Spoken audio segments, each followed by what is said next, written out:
the next generation should be better than you and me. அப்ப நம்மளை அவங்க மறந்தப்போ அவங்கள பேசணும். The generation after that should be better than that generation. அப்பதான் உலகம் முன்னாடி போகுது, civilization is progressing, good things are happening. அடுத்து யாரோ ஒரு குழந்தை இந்த அரங்கத்தில் இருக்கிறவங்க இங்க வந்து அவங்க பேசணும். 20 ஆண்டுகள் கழிச்சு அவங்க அப்படி செஞ்சாங்க, நாங்க அடுத்து செய்ய போறோம் அப்படின்னு. அதனால இந்த legacy டிராப்ல மாட்டாதீங்க. Let us focus only on the basic work. ஆனா இந்த கையில ஏதோ இருக்கு பாருங்க, எழுதிருக்கீங்க. Can we get his thoughts on TVK அப்படின்னு ஒன்று இருக்கு பாருங்க. இது ஒரு பெரிய அரசியல் புரட்சி நடந்திருக்கால் எந்த மாற்று கருத்தும் இல்லை. That is like big changes happen. அது ஏன் நடந்துச்சு, எதுக்காக நடந்துச்சு, அதுக்குள்ள நம்ம போக வேண்டாம். அது உங்களுக்கு தெரியும், எனக்கும் தெரியாது. But it happened. இன்னைக்கு ஆரம்ப கால விஷயங்களை பார்க்கும்போது I am very happy. தமிழ்நாட்டில் ஃபைனலா கரப்ஷன் கொஞ்சம் கண்ட்ரோலுக்கு வந்திருக்கு. ஏன்னா அதை பத்தி நம்ம நிறைய பேசிட்டோம். அது சம்பந்தமா நிறைய சமீபத்தில் கூட பார்த்தேன். அந்த கரப்ஷன் சம்பந்தமா நான் ஒருத்தரை பத்தி பேசி அவரு கோர்ட்ல போய் என் மேல ஒரு கேஸ் போட்டார். அந்த கேஸ் நடந்துச்சு. அவர் பேசும்போது ஃபர்ஸ்ட் டே கோர்ட்ல என்ன சொல்லி அவங்க இனிமே நான் பேசல, மீடியால பேசுறதுக்கு வாய்ப்பு இருக்கு.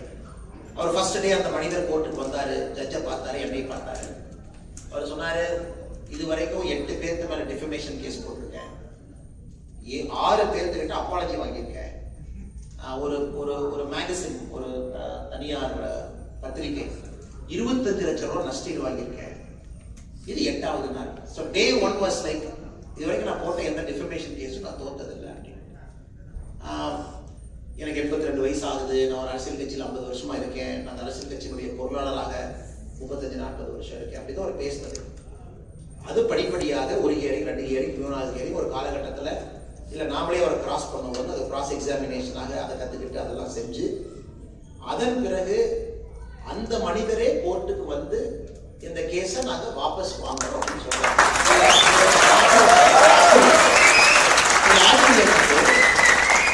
அதை ஒரு 4 பேர் பத்திரிகையில் எழுதலாம்.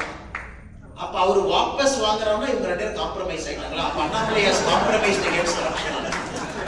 அப்பதான் நான் நினைச்சேன், முதல்ல சில பேருக்கு, ஒரு பத்திரிகை நண்பர்களுக்கு பேசிக் அறிவை நம்ம கொடுக்கணும். யாரோ ஒருத்தர் என் மேல கேஸ் ஃபைல் பண்றாங்க, I am the accused, somebody files a case on me. Case file பண்ணவங்க அதை வாபஸ் வாங்குறாங்க. அப்ப what have I got to do with case file பண்ணவங்களுக்கும் எனக்கு என்ன சம்பந்தம்? கேஸ் ஃபைல் பண்ணவங்க எப்ப வாபஸ் வாங்கலாம், எனக்கு அதுக்கு எந்த சம்பந்தம் இல்லை. இந்த கேஸ் நடக்க கோர்ட்ல அவர் ஏதோ ஒன்று சொல்றாரு, நான் அந்த கோர்ட்ல அங்கேயே சொல்றேன், என்னை பத்தி அவதூறு சொல்றாரு, நான் இங்கேயே கேஸ் ஃபைல் பண்ணுவேன் மறுபடியும்.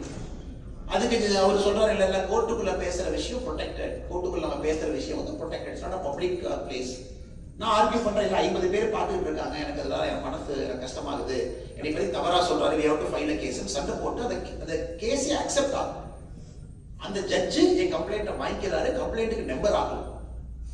அப்ப அந்த ஆப்போசிட் தரப்பினுடைய வழக்கறிஞர் சொல்றாரு, இல்ல சுப்ரீம் கோர்ட்டுடைய ஜட்ஜ்மெண்ட் இருக்கு, கிராஸ் எக்ஸாமினேஷன் அப்ப பேசக்கூடிய விஷயத்துக்கு நீங்க எஃப்ஐஆர் நீங்க போட முடியாது. You cannot file a defamation inside the court. பப்ளிக்ல பேசினா தான் அது நம்பர் ஆகாம ஒரு கம்ப்ளைண்டா இதே ஃபைல்ல இருக்கு. சோ இந்த மனிதன் கேஸ் போட்ட ஒரு மனிதன் போய் வாபஸ் வாங்குறாரு, நம்பர் ஆகாத ஃபைல் அதுவும் இருக்கு, அதுக்கு 2 பேர் எழுதுறாங்க. அப்ப அண்ணாமலை கேஸ வாபஸ் வாங்கினாரு, அவரு கேஸ வாபஸ் வாங்கினாரு.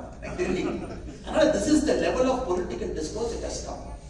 நான் ஒரு ட்வீட் போட்டேன், நான் சொன்னது எல்லாம் உண்மை, இன்னைக்கு உண்மை, நாளைக்கு உண்மை. இதுவரைக்கும் நான் யாரை பத்தி என்ன பேசணும் தொடர்ந்து அதை பேசுவேன், அது எந்த மாற்று கருத்தும் இல்லை, அதை சந்திச்சுக்கலாம். எதுக்காக இந்த பாயிண்ட் நான் சொல்றேன் அப்படின்னாங்க, நான் கரப்ஷனுக்காக personally I paid a price. சண்டை சச்சரவு, கேஸ், லொட்டு லூசுக்கு ஏறது இறங்குறது, இந்த வேலை. தமிழ்நாட்டில் கரப்ஷன் கட்டுக்குள்ள வருது அப்படிங்கிறதுக்கு ஒரு நாகரிக குடிமகனாக வெரி வெரி ஹாப்பி. ஃபைனலி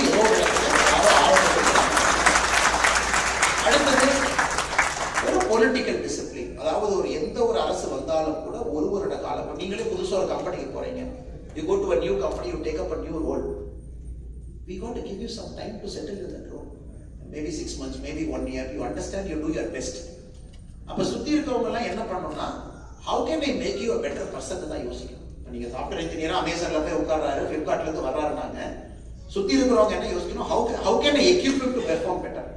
அதனால இன்னைக்கு என்னுடைய திங்கிங் என்னன்னா, ஒரு வருட காலம் நாம சப்போர்ட் கொடுப்போம், எக்யூப் பண்ணுவோம், பெட்டரா பெர்ஃபார்ம் பண்ணணும், தடைக்கல்லை போட வேண்டாம் அப்படிங்கிறது 2வது நிலைப்பாடு. அதனால நம்ம எந்த விஷயத்தை சொன்னாலும் கூட அறிவுறுத்துகின்றோம், சொல்லுகின்றோம், இதை நீங்க பாருங்க, ஒயிட் பேப்பர் ரிலீஸ் பண்றோம், உங்க ஆள்கிட்ட பேசுங்க, டிஸ்கஸ் பண்ணுங்க, இப்படி தான் நம்ம சொல்றோம். 3வது, இன்னைக்கு தமிழ்நாடு வந்து புறையோடி போயிடுச்சு.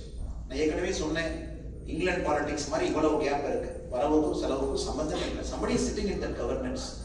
மாத்துறது அவ்வளவு ஈஸி கிடையாது. அதனால இன்னைக்கு வெரி ஹோப்ஃபுல் ஸ்டார்ட்.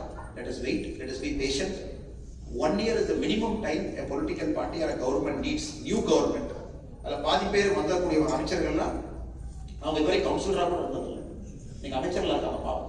அவங்களுக்கு அந்த ஸ்பேஸ் கொடுக்காம எப்படி அவங்க பெர்ஃபார்ம் பண்ணுவாங்க? somebody is a minister, you got to give him space. டே 1 பண்ண எப்படி அவங்க பண்ணுவாங்க? அவங்களுக்கு ஃபைல் நோட்டிங் என்ன, லெஃப்ட் என்ன, ரைட் என்ன, இன்கமிங் என்ன, அவுட் கோயிங் என்ன, செக்ரட்டரி லெவல் மீட்டிங் என்ன செய்யணும்னு அவங்களுக்கு தெரியறதுக்கே 6 மாசம் ஆகுது. அதனால இன்னைக்கு அந்த நேரம் நாம் எல்லோரும் கொடுக்கணும். டிவிகே கவர்மெண்ட் தமிழ்நாட்டுக்கு நல்லது பண்றாங்கன்னா முதல் ஆளா நம்ம எப்பவுமே வரவேற்க போறோம். கரப்ஷனை யாரு கட்டுப்படுத்தாங்களோ நீங்க கேட்ட கேள்விக்கு தான் என்னுடைய நிலைப்பாடு. அதனாலதான் நிறைய பேர் வந்து கேட்கறாங்க, ஆனா டெய்லி வந்து பிரஸ் பாருங்க. டெய்லி பிரஸ் பார்த்து என்ன மேடம் பண்றது? இன்னைக்கு நீங்க பிரஸ் பார்த்து என்ன கேட்கலாம்? உங்க நல்லா இருக்காங்களான்னு கேட்கலாம்.